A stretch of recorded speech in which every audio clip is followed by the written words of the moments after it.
The snow was supposed to bury her and his conscience along with it.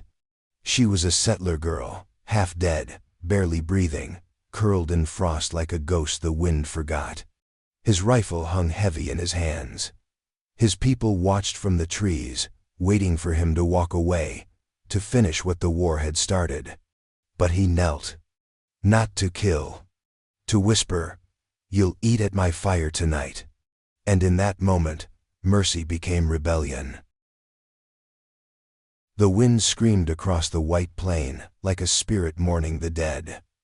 Snow lifted in curtains from the frozen ground, rising and falling in gusts that erased tracks within minutes. A crow passed overhead, wings stiff in the cold, its caw swallowed by the storm. The world was reduced to breath and frost and silence, until a faint groan broke it. He heard it before he saw her. Tahu reined in his horse at the crest of the hill, boots creaking in the stirrups. Before we reveal what mercy cost a Comanche warrior beneath the falling snow, what secret the carved wooden deer carried between enemies, and how a single act of kindness rewrote the laws of vengeance, take a moment to like this video and subscribe to the channel. These aren't just tales of the frontier, they're echoes of conscience, carved in frost and fire. Your support helps us bring to light the forgotten moments when humanity defied history's cold wind. One click keeps the flames alive. Thank you for riding with us through the storm. He squinted into the swirling white, his rifle angled low but ready. Below, nestled against the black skeleton of a dead cottonwood, was a shape, human, small, still. He dismounted slowly, boots sinking into the snow. The air smelled of cedar smoke, long gone, and something else, blood. He stepped closer. A girl, no older than 16. Pale as the frost, lips cracked and bluish. Her dress was torn. One sleeve missing, the exposed arm blistered with cold. Hands curled to her chest, nails rimmed with blood where she'd clawed for warmth. Her eyes fluttered open at the crunch of his steps, then closed again, as if death had been interrupted and resented it. He stopped a few paces away. Behind him, far off in the timberline, he knew his people watched. He had broken off from the hunting party to scout ahead, but they would have followed. Comanche eyes never missed much. He had a decision to make. Every second dragged like a lifetime. This girl was a trespasser, a settler, probably.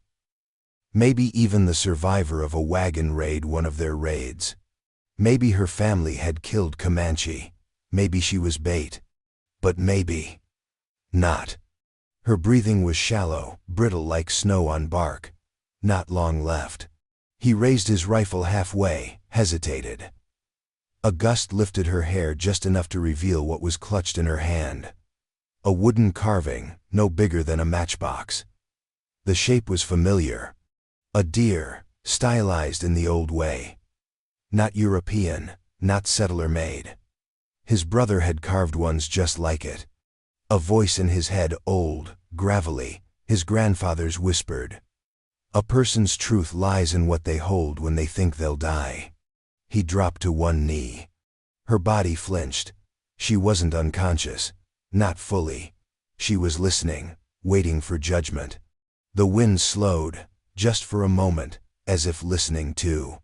Tahu pulled a thick strip of buffalo hide from his saddlebag and wrapped it around her arms. He slid his rifle onto his back and leaned in close. Snow clung to his braids, and his breath fogged between them. "You'll eat at my fire tonight," he said, voice low. Not a promise but a command. She didn't respond with words, just a shiver.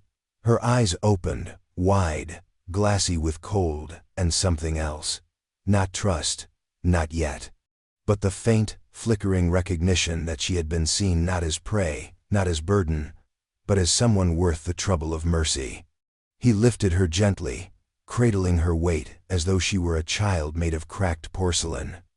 She moaned, barely audible, then went limp. Above them, snow began again, heavier this time, as though the land was determined to cover over what it couldn't understand. He turned toward the trees, toward the fire, toward the many voices waiting with judgment in their breath. Behind him, her footprints already vanished.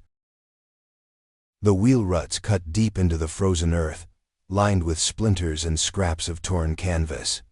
Smoke still rose from the shattered wagon, curling into the slate-gray sky like a funeral ribbon. One horse lay gutted in its harness, steam rising from its flank as its final warmth bled into the snow. The other had broken free, tracks veering west in wild, terrified flight. Boots had come first, heavy, measured, then lighter ones, running barely leaving impressions before being swallowed by wind. The girl had run without gloves, her fingers purple and raw by the time she stumbled beyond the clearing. She had no coat, only a thin cotton dress and a blanket she'd snatched in the chaos. Blood someone else's spattered her sleeves, and her breath came in ragged sobs. The shots had come fast, then the yelling, then the awful silence when her sister didn't scream anymore. She didn't look back. That was how you died. That was what her father used to say. But her father was gone now.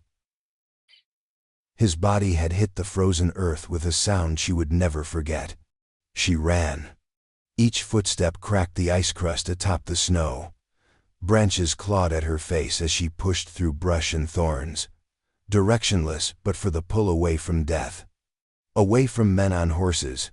Away from gun smoke and war cries and the sound of everything she'd ever known being torn apart. Night fell. Then another. And then the third, when the hunger clawed its way past fear. She hadn't eaten since the morning of the raid. Her lips were blistered, her throat scraped raw from breathing cold air too fast. By the time she collapsed beneath the dead cottonwood, she no longer had the strength to cry, only to wait. Elsewhere, on a low hill ringed with black pines, Tahu stood beside a mound of freshly turned earth. His brother's grave was shallow, frozen ground didn't allow much else, and marked only by a jagged stone. A single raven feather rested atop it, pinned by a pebble. A quiet tribute. Not enough. The fire had long since burned out. Ash clung to his clothes. His horse stood tethered nearby, snorting white clouds into the dark. Tahu's face was carved in shadow. No tears. His brother had died trying to parley with a group of settlers near the river bend, unarmed but bold.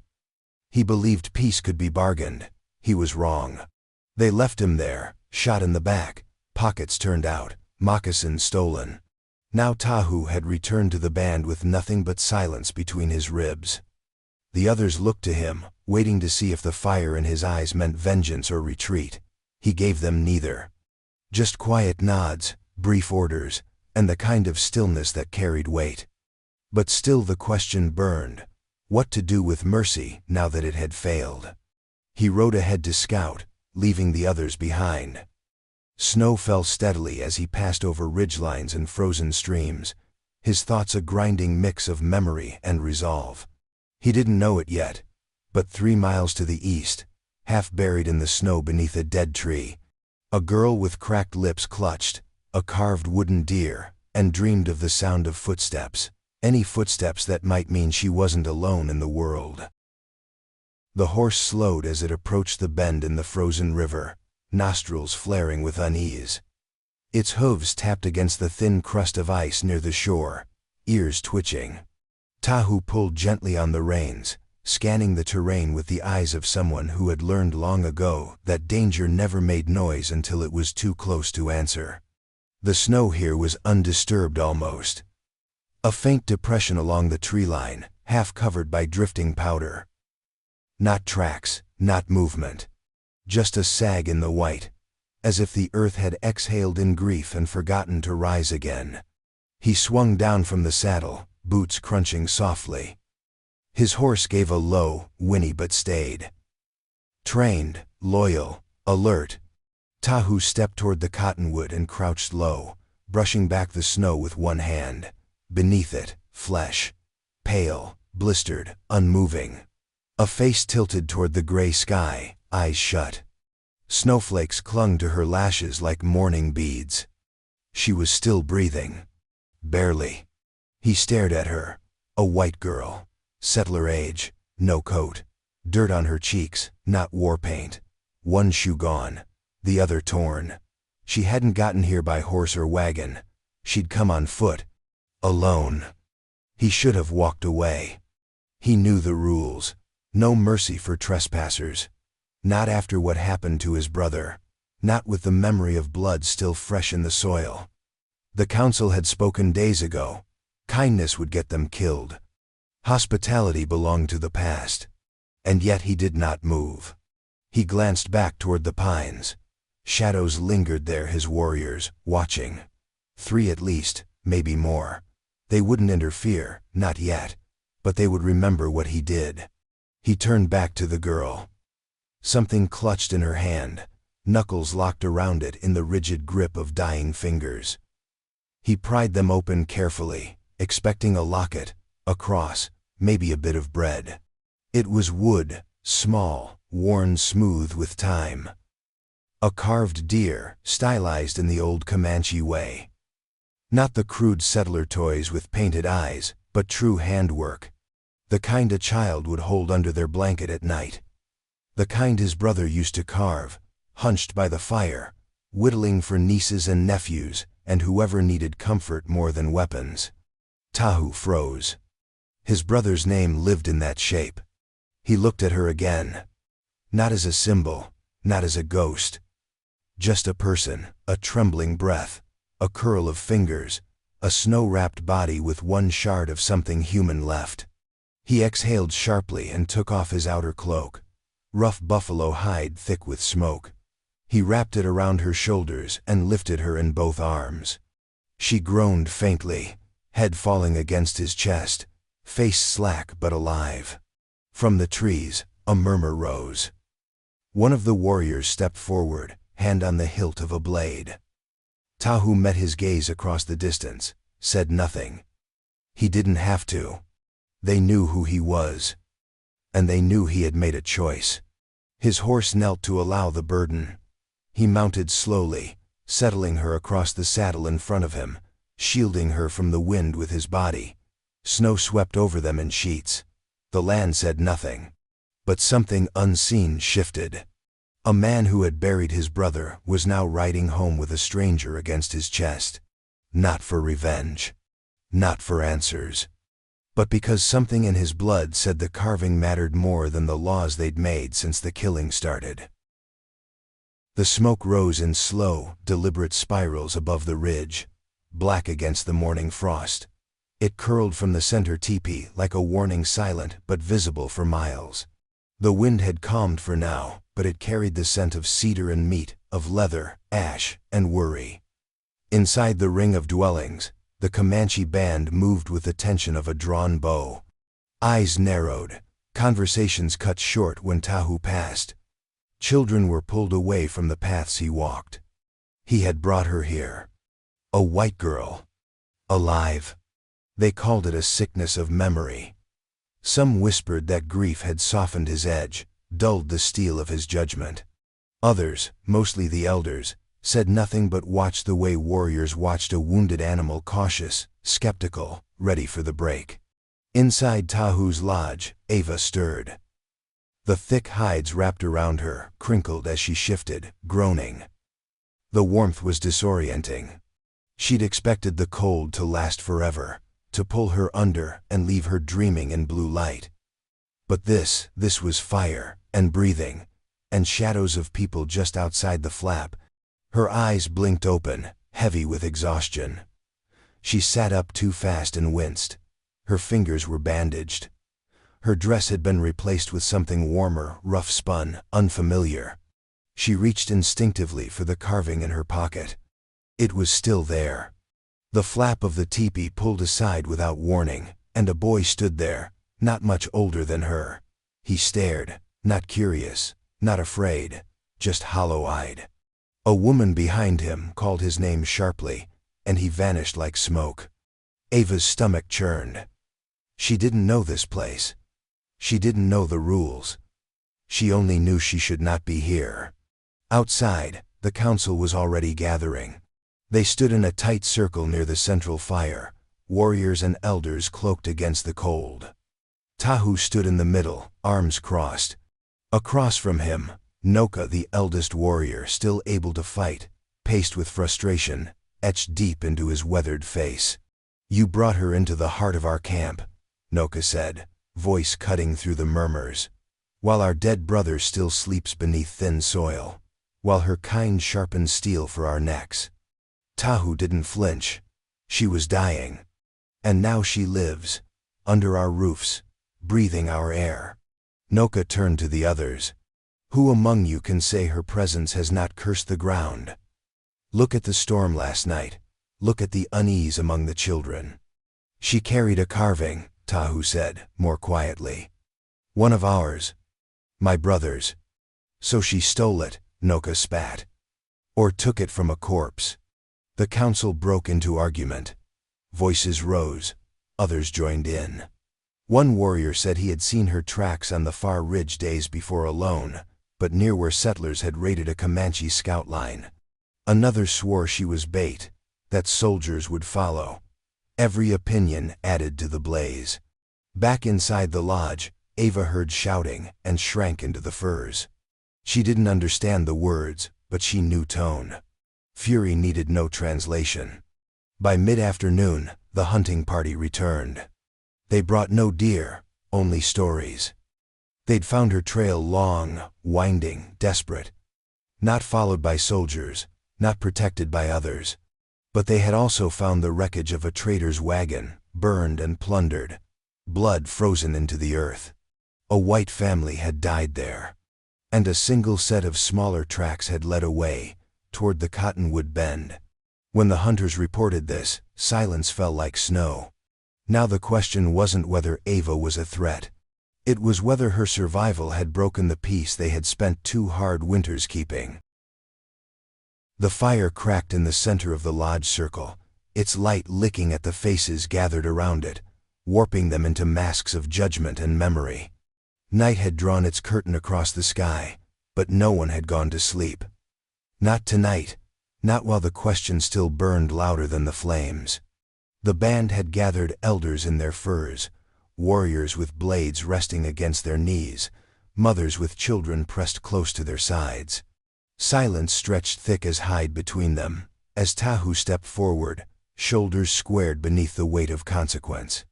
Ava knelt just beside him, her head bowed, eyes darting to the glow and back to the circle. She didn't understand most of the words being spoken, but she didn't need to. Every gesture, every sideways glance told her she was standing trial. The eldest among them, Mato, stood slowly, his breath like smoke in the cold air. His voice was low but rang with the weight of winters survived. "She is not one of us," he said. "She came with snow on her hands and silence in her wake. She crossed the border of our grief while the ground still weeps for our dead." A murmur of agreement flickered through the crowd. "She must be cast out," said Noka, his voice sharper. "The longer she remains, the closer death creeps. Do you think her people will not come looking?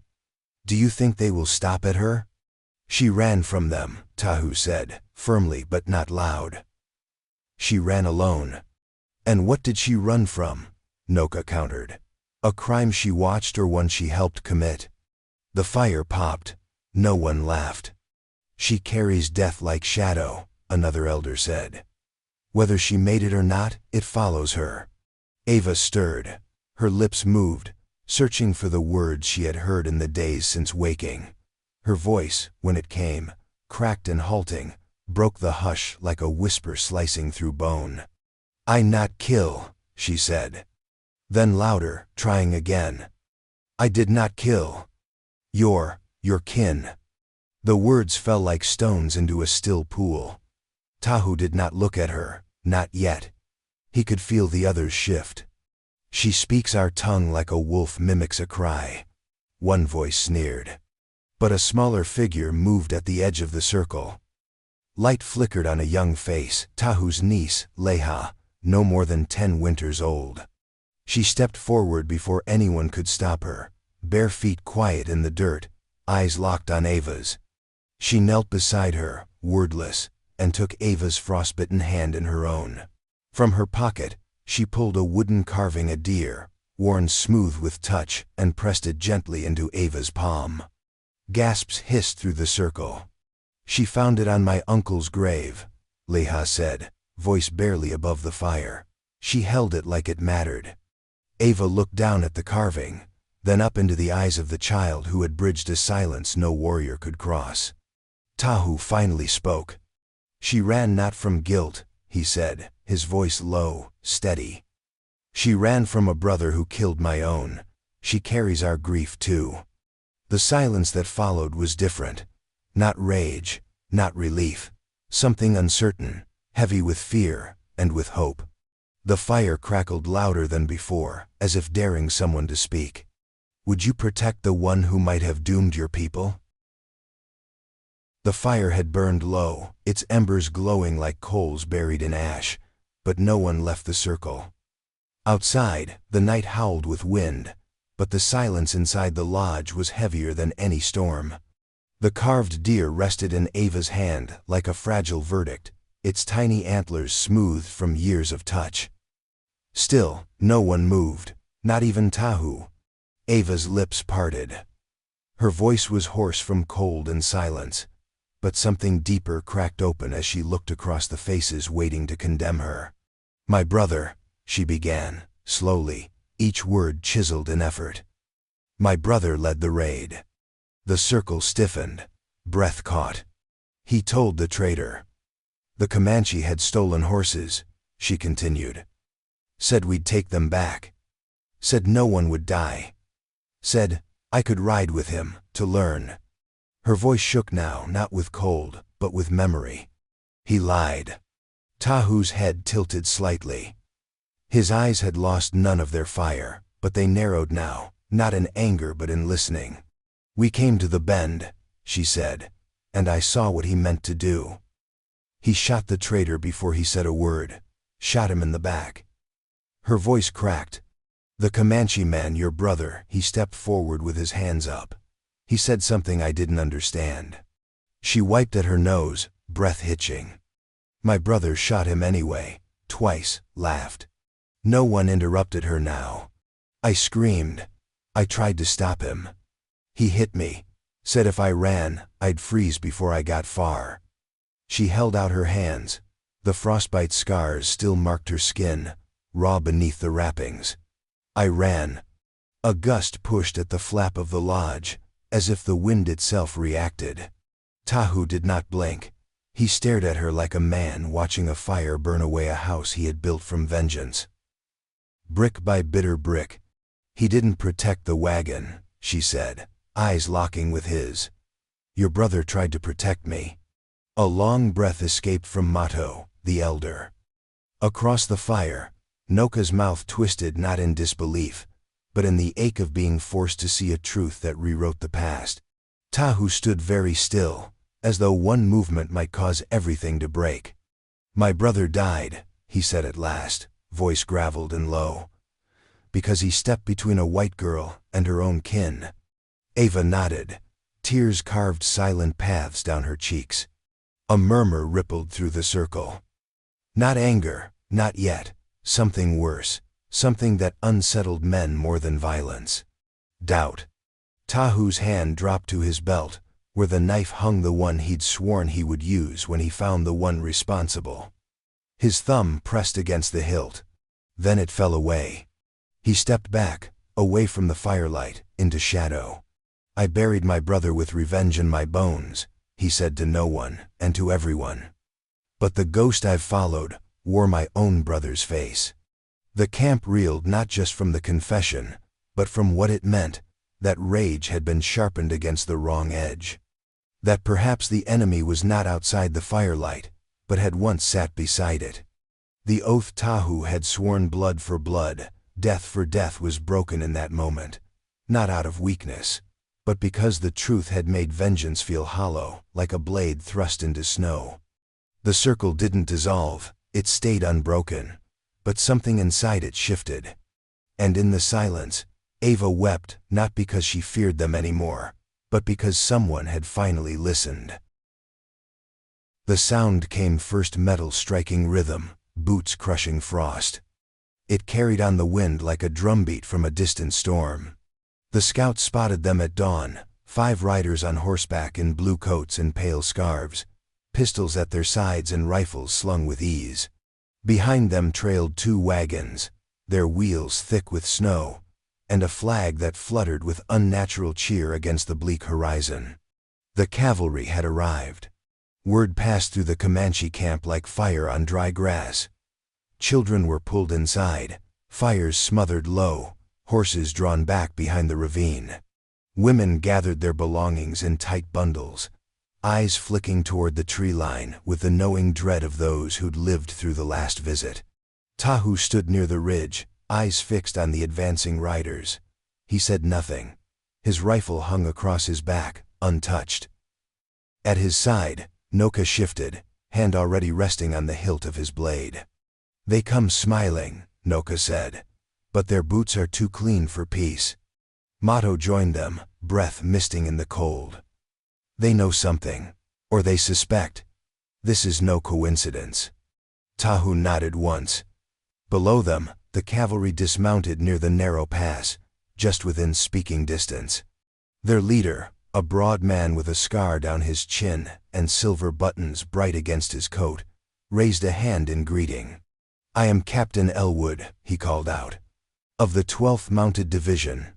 He spoke slowly, as if to children. "We come with no quarrel. We seek only to return what was taken." Tahu stepped forward alone, descending the slope with the ease of someone who had done it too many times before. The wind tugged at his cloak. He didn't raise his voice. "What was taken?" Elwood smiled. "It was practiced, thin. A settler girl, Ava Thompson, ran from a wagon raid 5 days past. She is misunderstood. Her family fears the worst. We are here to bring her home." "She came alone," Tahu said. "Fleeing from your kind." Elwood's smile did not waver.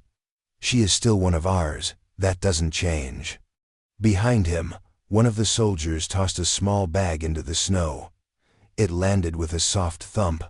The drawstring loosened, revealing the glint of coins inside. "We offer silver for her safe return. No trouble, no questions." "And if we say no?" The captain's eyes sharpened. "Then you force our hand," he said, "and there will be trouble. And fewer of your children come spring." Snow began to fall again, slow, wide flakes that drifted between them like feathers from a broken bird. The land held its breath. Tahu did not look back at the camp. He didn't need to. He knew what was at stake. Ava stood within those walls, wrapped in borrowed furs, her life no longer hers to offer. The band had protected her. Listened to her. Some believed her. Others still waited for the blade to drop. Now that blade wore a uniform. Behind him, a hawk screeched, circling once above the valley. Tahu bent down, picked up the bag of silver, and held it for a moment. Then, he dropped it in the snow. "No." Elwood's smile vanished. Tahu turned and walked away. War had not been declared with guns or blood, but with a single word wrapped in frost. Behind him, the cavalry remounted. And somewhere, deep in the ridgeline, the Comanche began to prepare for winter the way their ancestors had taught them. With firewood, silence, and readiness for siege. The cavalry returned the next morning, not with gunfire. Not yet, but with rows of rifles glinting in the morning sun, and a single man seated between 2 soldiers, hands bound but alive. His beard was frozen with breath, one eye swollen shut. But he wore the coat of a settler, patched with torn canvas and blood. And when he saw Ava step from the lodge, wrapped in a buffalo cloak too large for her shoulders, his jaw dropped open with something like awe. "I thought you were dead," he muttered, half to himself. Ava stepped closer, her breath trembling in the cold. In her hand was the wooden carving the deer Tahu's brother had made, the one she'd clutched through frost and fear. She raised it slowly, not like a weapon, but like a truth too long buried. "He was my brother's friend," she said, pointing to the settler. He saw. Tahu stood beside her, arms crossed, face unreadable. Captain Elwood narrowed his eyes at the prisoner. "Is this true?" he demanded. The man nodded once. "The girl didn't kill anyone. She tried to stop her brother, screamed when he shot that Comanche man. I told them, no one listened." "And the carving?" Elwood asked. The settler squinted. "Tahu's brother gave it to her, said it'd keep her safe." The silence that followed was neither comfortable nor long. It was the kind that comes before storms, before votes, before the weight of collective decision. The Comanche Council gathered again, this time with the cavalry watching, their hands resting on their guns, pretending peace was an option they still respected. Inside the largest lodge, the fire had been stoked high, casting wavering shadows on the faces of those who held lives in their hands. "She carries our mark," Mato said. "But she is not of us." "She carries the words of our enemy," Noka replied. "But she did not choose their fire." "She carries memory," Tahu said, his voice quiet but clear. "Memory shaped in wood and pain." Eyes turned toward him. The vote hung on the edge of his breath. Ava stepped forward, her hands shaking. In slow, careful syllables, she spoke again, not fluently, but deliberately, in the Comanche tongue. "I speak truth. I do not bring death." There was no applause, only breath. Tahu looked to the others, then to the soldiers, then finally to Ava. "I buried my brother with the belief that mercy had failed him," he said. "But it was mercy that led him to shield her. Not because she was white, not because she was his duty, but because she was a child caught between fires, and he believed there was still a place for fire that warms, not burns."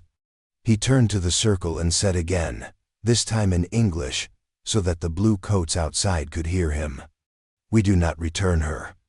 Elwood's mouth twisted, but the settler prisoner raised a hand. "She's not yours to return," he said. "She chose them." Mato looked at Tahu. "Then she is Comanche." Noka's jaw tensed, but he nodded once. The vote was cast. Outside, the wind picked up again, but no rifles were raised. Ava stood in the center of the lodge, still holding the carving. She was not trembling now, not from fear, not from cold. She had survived winter. And this time, someone had spoken her name not as a burden, but as belonging. The snow didn't stop falling, but it softened. Where once it slashed sideways across the land like a blade, now it drifted gently, resting on shoulders, on roofs, on the curved backs of horses as they were saddled again for retreat. The cavalry pulled away without ceremony, no salute, no gunfire, no words exchanged. They left behind only the lines their boots had pressed into the white earth, and even those faded before the sun rose fully. Tahu watched them go from the edge of the ridge. His breath came slow, steady, not triumphant, not bitter, just quiet. In one hand, he held the blade he'd worn since the day they buried his brother. In the other, a small stone, smooth and dark from river water. He crouched low near a half-frozen stream and dug a shallow hole with his fingers. No words, no rites, just the motion of a man letting go. The blade slid into the earth with barely a sound. The stone went on top. He stood and didn't look back. By dusk, the lodge circle glowed again, not with fear, not with debate, but with the crackle of small fires, the murmur of voices that no longer whispered. Wood smoked in the wind, mixing with the scent of roasting meat. The cold still stung, but it no longer felt like a punishment. Ava sat beside the flames, wrapped in furs, her face still raw from the wind but calmer now. Leha, Tahu's niece, leaned against her side, dozing lightly. The carved deer sat between them on a flat stone, its edges darkened from handling. She did not speak much. She knew her place here was earned, but not fixed. She was not Comanche, not blood, but she had been spared, protected, spoken for, and that was something sacred. Across the fire, Tahu handed her a bowl. He didn't smile. He didn't have to. She took it with both hands, bowed her head once in quiet thanks, and ate. Others joined. A circle not closed, but open wider than it had ever been before. Tahu sat last, his back straight, eyes on the flames. Around him, his people spoke in low tones about the thaw to come, about hunts and repair, and the work that never ended. But none spoke of war. Not tonight. The vengeance he had carried for so long had melted not from weakness, but from witness. From a story that could not be unlearned. A truth not shouted but shown. Ava did not need to be kin to share their food. She only needed to be human. The fire snapped, casting light onto the carving once more. It shimmered faintly, not with magic, but with memory of who had made it, and why it mattered that it was passed, not burned. Outside the camp, snow continued to fall. Inside, a girl once marked for exile passed the bowl to the next hand. Not because war had ended, but because mercy had begun. Would you shelter the one your world told you to fear?